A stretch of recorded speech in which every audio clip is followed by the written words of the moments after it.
Hi, I'm Kendall. Christmas dinner glasses already raised for the toast, and my brother suddenly stands up. I'm overwhelmed, he announces to the entire table. I need you to pay for my Hawaii trip. Simple as that. Dad smirks. If you say no, don't come back. Dead silence. Mom just nods like this was planned all week. Everyone else freezes forks halfway to their mouths. I feel the heat rush up my neck so fast I almost laugh. 1 second I'm holding my wine glass. The next my fingers are white around the stem. I set it down slow, looked them both dead in the eye and smiled. Then goodbye and good luck with your mess. I didn't grab my coat. I walked straight out into the -20-degree Chicago night snow hitting my face, and I've never felt clearer in my life. If your family ever turned a holiday toast into an ultimatum, hit that like button right now and subscribe, because what happened after I shut that door made them regret every single word. Turn on notifications, you won't want to miss how far they fell. I drove home through -20-degree air and only felt relief. The heater had been broken for weeks, but I didn't care. My teeth weren't chattering. My shoulders weren't up around my ears. The invisible rope that had been wrapped around my ribs for 3 straight years had finally snapped and I could breathe again. It started the night Jaxon totaled his Civic doing 98 on the Eisenhower Expressway. He called me from the tow yard at 2:14 a.m., voice cracking, saying the car was dead and he had zero way to get to his new job. Mom was already on the 3-way call sobbing that her baby would be homeless without wheels. By 8:30 the next morning, I was at the Ford dealership sliding $29,800 across the table for a fully loaded black Mustang GT so he could start fresh and turn heads. Title in my name. Keys in his hand by lunch. Then came insurance. His driving record looked like a rap sheet. Quotes came back at $1,900 a month. I added him to my policy. Auto pay every 27th. Never missed. 8 months later, he decided he needed a life reset in Vegas. $5,000 wired before takeoff. Another 6 when he lost the first batch on the first night. He sent selfies from a daybed at Encore Beach Club with the caption, "Living like a king." I paid the over-limit fees and cash advance charges so the card wouldn't lock him out. When he finally crawled out of Mom and Dad's basement, the downtown loft he wanted required first month last month and 2 security deposits. Landlord laughed at his application. I wrote the check for $12,400 the same afternoon, telling myself this was the absolute last time. It never was.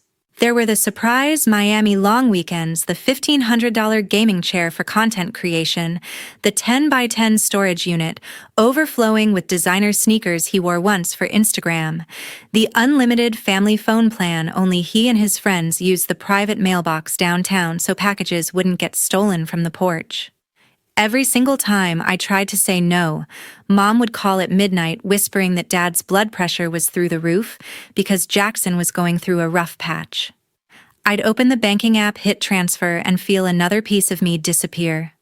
Last February, he showed up at my apartment with a glossy brochure for a 5-bedroom oceanfront villa in Wailea. Private, infinity pool, chef butler, the whole fantasy. Deposit of $15,000 due in 48 hours. He swore on everything this was different, that he was about to blow up online, that he'd pay me back triple. Once his streetwear brand launched, I paid. The trip came and went. No payback. Just more shirtless stories on a catamaran with captions like blessed and highly favored. So when he stood up at Christmas dinner demanding another $22,000 for an even bigger Hawaii trip, the word no left my mouth like a bullet. I pulled into my garage, snow already piling on the windshield, and opened the banking app right there in the dark. One by one, I killed every single recurring charge tied to his name. Car insurance deleted, phone plan deleted, storage unit deleted, streaming services he never paid for deleted, private mailbox deleted, private gym membership deleted, every single digital leash severed in under 3 minutes. I sat in the freezing car breath, fogging the windows, waiting for the familiar wave of guilt and panic that always followed any act of rebellion. It never came. The next morning, December 26, 7:08 a.m., one lone email in my inbox. Subject reservation cancelled. Four Seasons Resort. Maui at Wailea. Booking. Gachar HL 80822. The $22,000 deposit has been forfeited due to non-payment of the remaining balance of $18,400. Your reservation has been terminated effective immediately. I stared at the screen and felt absolutely nothing. No urge to call the resort and beg. No dread about the explosion that would hit when they finally noticed. No sick twist in my stomach. I made coffee, sat on the couch, and watched the snow fall in thick, silent sheets outside my window. My phone stayed dark. No pings about payments I no longer owed. No calendar alerts for bills that were never mine to begin with. No weight pressing down on my chest. For the first time in 3 full years, the day was completely, entirely, undeniably mine, and it felt like breaking the surface after being held underwater for far too long. 3 days later, my phone finally exploded. I was grabbing coffee downtown when Jaxon's name started flashing nonstop. I declined. It rang again instantly. By the time I reached the office, he had called 57 times, and the texts were coming faster than I could swipe. Jaxon, the trip is gone. What the hell did you do? Jaxon Resort just emailed me. Everything canceled. Jaxon, pick up your phone right now, Jaxon.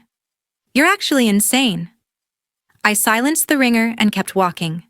Reed slid into my DMs like he'd been waiting for the signal. Reed cold-blooded. You just let your own brother get humiliated in front of everyone. Reed, money really did turn you into a monster. Reed, hope. Those extra zeros keep you warm at night. I left him on read. Mom FaceTimed at exactly 4:02 p.m. I declined twice. Third time I answered just to stop the vibration in my pocket. Her face filled the screen, mascara already running. Jaxon is destroyed. He's been telling literally everyone about this Hawaii trip since September. Now the resort emailed him personally saying the money never arrived. His friends are blowing up the group chat, laughing at him. Do you know how embarrassing that is for me at book club? I said nothing. She kept going. Your father hasn't come out of his office all day. His blood pressure is skyrocketing again. You're going to put him in the hospital. I finally spoke. We're done here. I ended the call and blocked her number on the spot. Dad sent one text at 5:11 p.m. Dad, fix this or you're no daughter of mine. All caps, no punctuation. The family group chat turned into a public stoning. Jaxon posted the full cancellation email with the subject line visible and wrote, "Guess who ruined my life? Thanks, big sis." Reed dropped 15 skull emojis and Ice Queen activated. Cousins I hadn't spoken to in years jumped in with family first, and this is disgusting. I left the chat and blocked every single new number that tried to add me back. By 9 o'clock, Jaxon had left 19 voicemails. I played the longest one on speaker while pouring wine. His voice was pure venom. I had flights, villa excursions, everything planned for months. I told people at work. I told the gym bros. Now I have to walk in tomorrow and say my own sister stole my dream trip because she's a selfish bitch who thinks she's better than us. You just made me the biggest joke in Chicago, and I swear I will never forgive you. I deleted every single one. Then at 10:47 p.m., one new message from a number I hadn't heard from directly in years. Sage. Wow. You really are the most evil person in this family. Hope you're proud watching Jaxon cry in the driveway. Heartless? That was my little sister. 22 years old, still living at home, still treating Jaxon like the second coming. The same girl who used to beg me for concert tickets, Ubers, and rent money when her influencer checks didn't come through. The same girl who laughed when Mom said I owed the family because I made more money.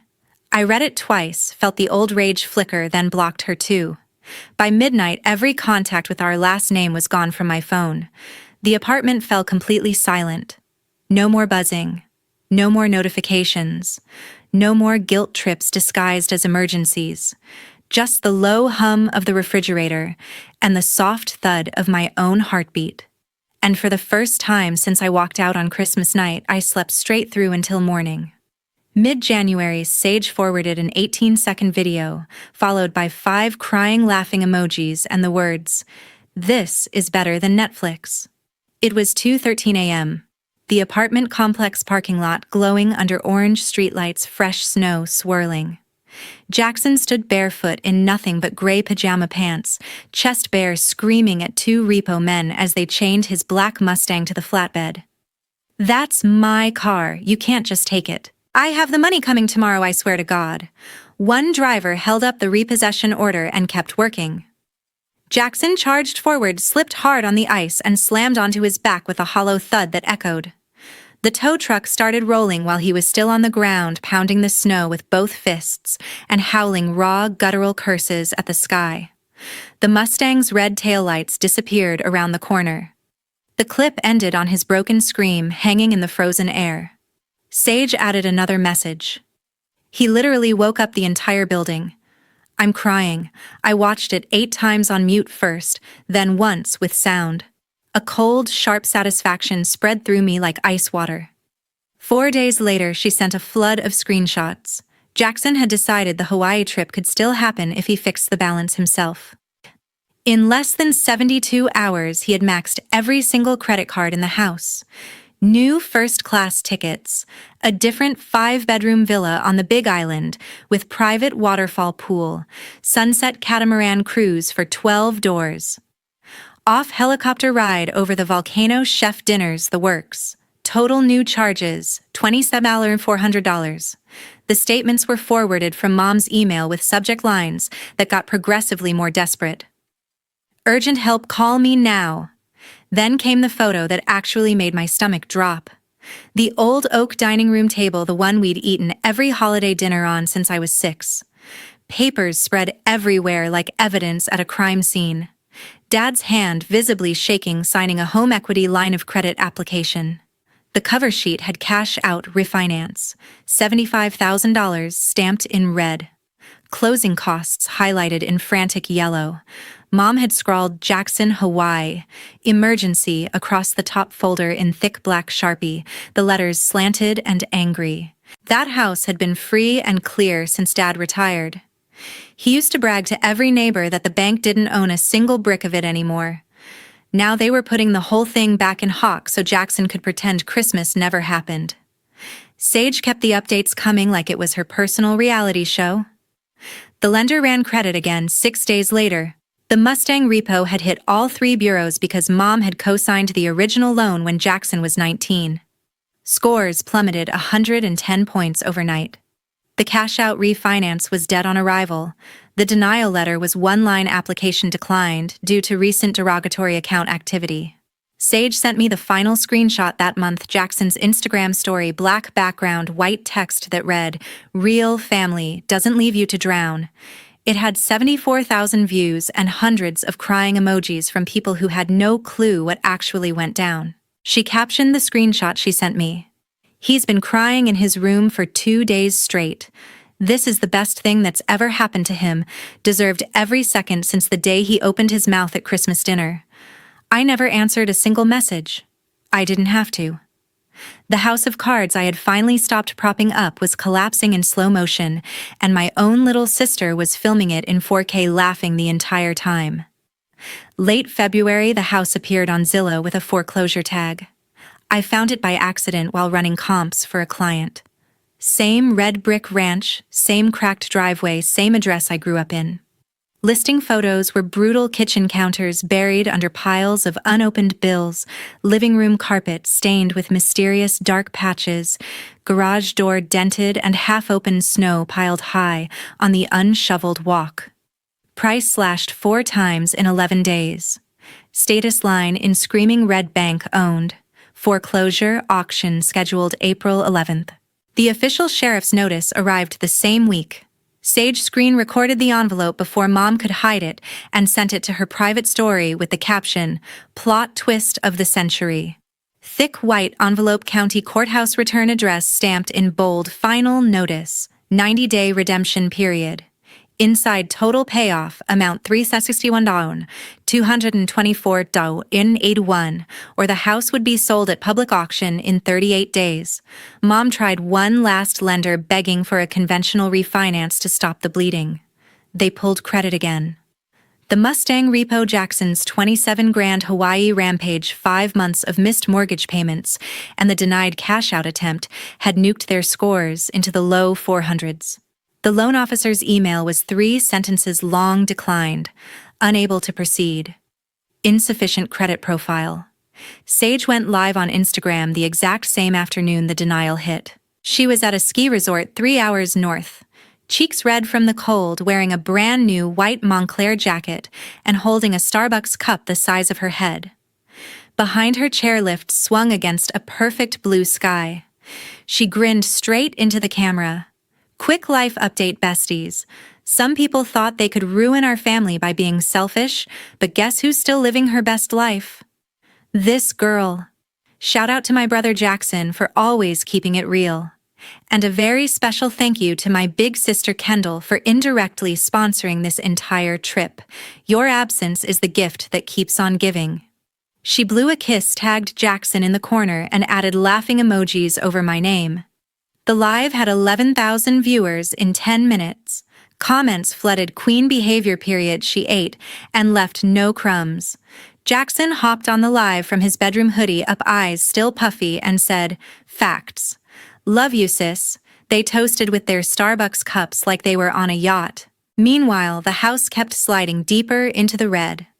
The listing photos updated again, eviction stickers now plastered across the front door, a giant yellow notice taped to the garage.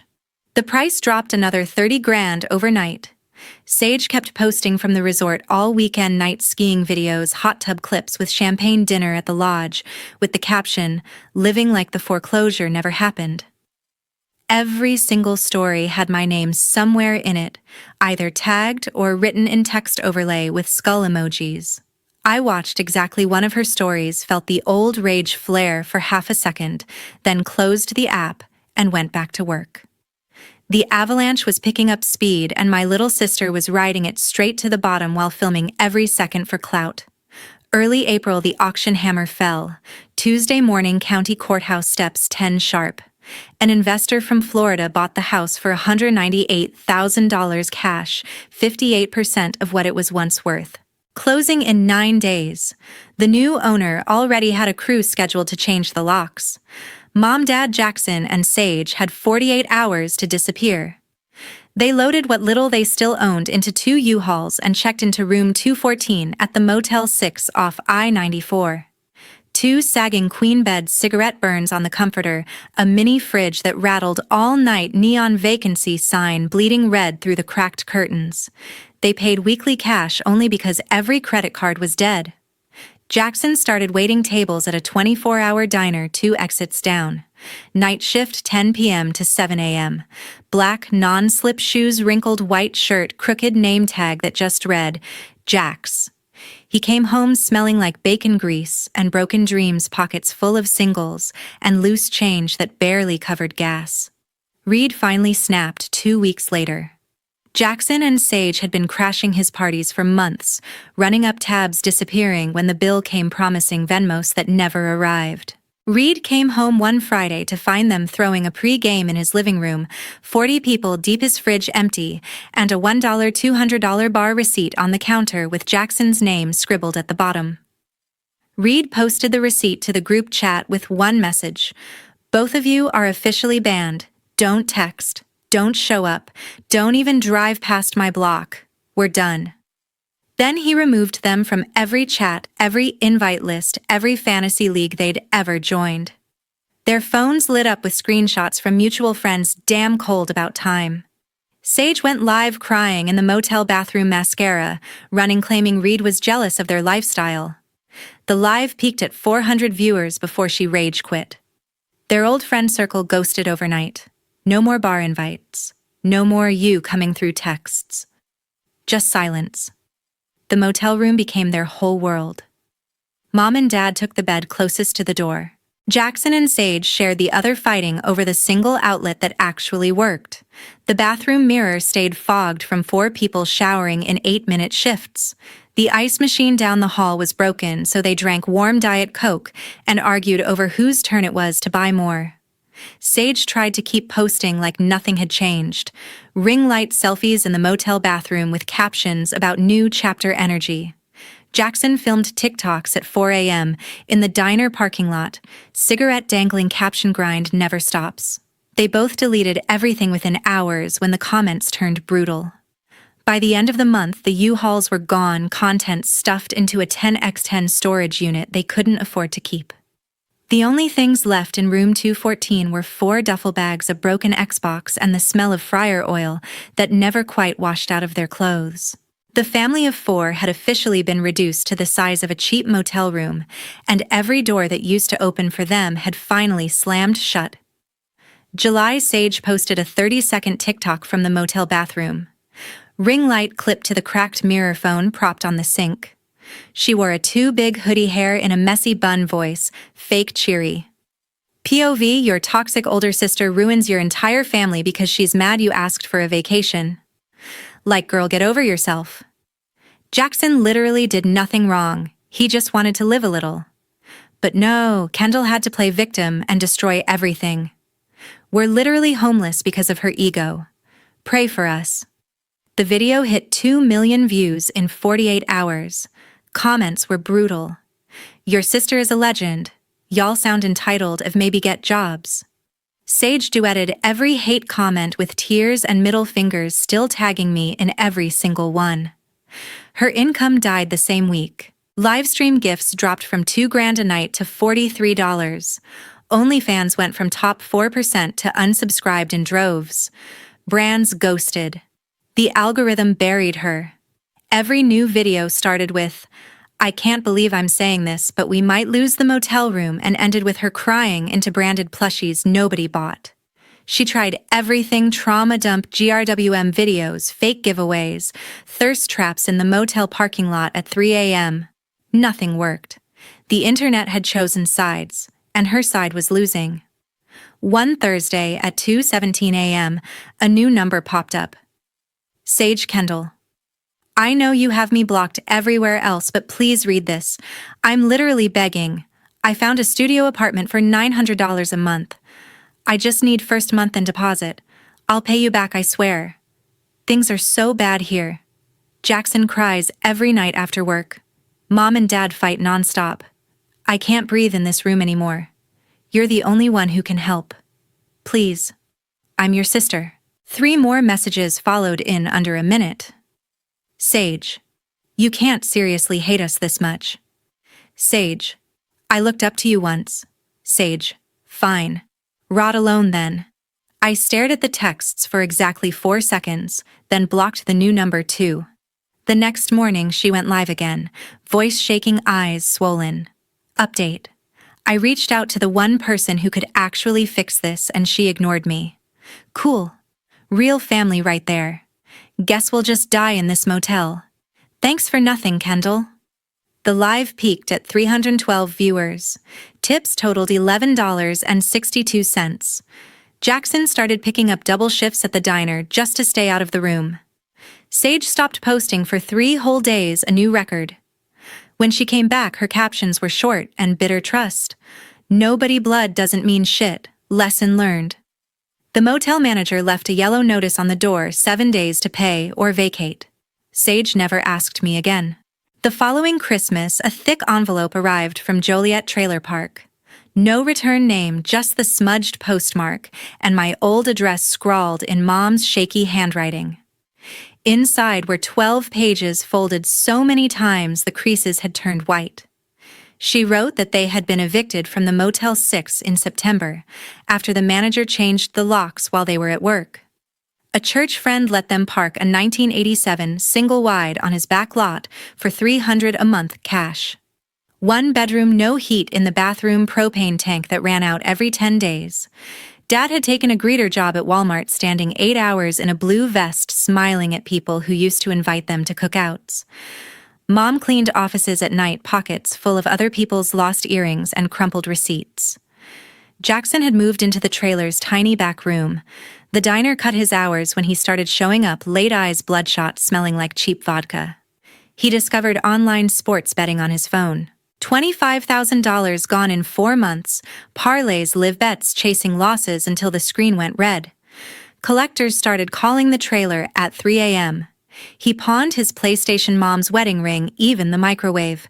When there was nothing left, he just disappeared into the app for hours, whispering one more like a prayer. Sage lasted 6 more weeks. One October morning, she packed her ring light and 3 trash bags of clothes, kissed Mom on the cheek, and left with a 26-year-old music producer she met on TikTok Live. Last anyone heard, they were crashing on his cousin's couch in Aurora, fighting over whose turn it was to buy ramen. She still posted thirst traps from gas station bathrooms, captioning them, "Building my empire." The final page was a single paragraph in Sage's handwriting, slipped in at the last second. "You did this. You broke Mom's heart. You let Jaxon fall apart. You made me run. Everything we lost is because you were too selfish to help family when we needed you most. I hope every Christmas you spend alone tastes like ash. You're the reason this family is dead." There was a dried tear stain blotting the word dead. I read the entire letter once, standing in my kitchen, snow falling soft and silent outside the window. Then I carried the envelope to the fireplace, lit the gas burner, and held the corner to the flame. The pages curled black, Sage's last sentence disappearing first. I watched until the final ash drifted into the sink, turned on the tap, and rinsed it down the drain. I cooked steak, opened a bottle of wine I'd been saving for no reason, and ate dinner at a table set for one. The apartment was warm, quiet mine. No yelling through thin walls, no 3 a.m. Gambling screams, no ring light blinding me while someone filmed their breakdown. Outside, the city sparkled under fresh snow. Inside, only the low crackle of the fireplace and the soft clink of my fork against the plate. It was the most peaceful Christmas I had ever known.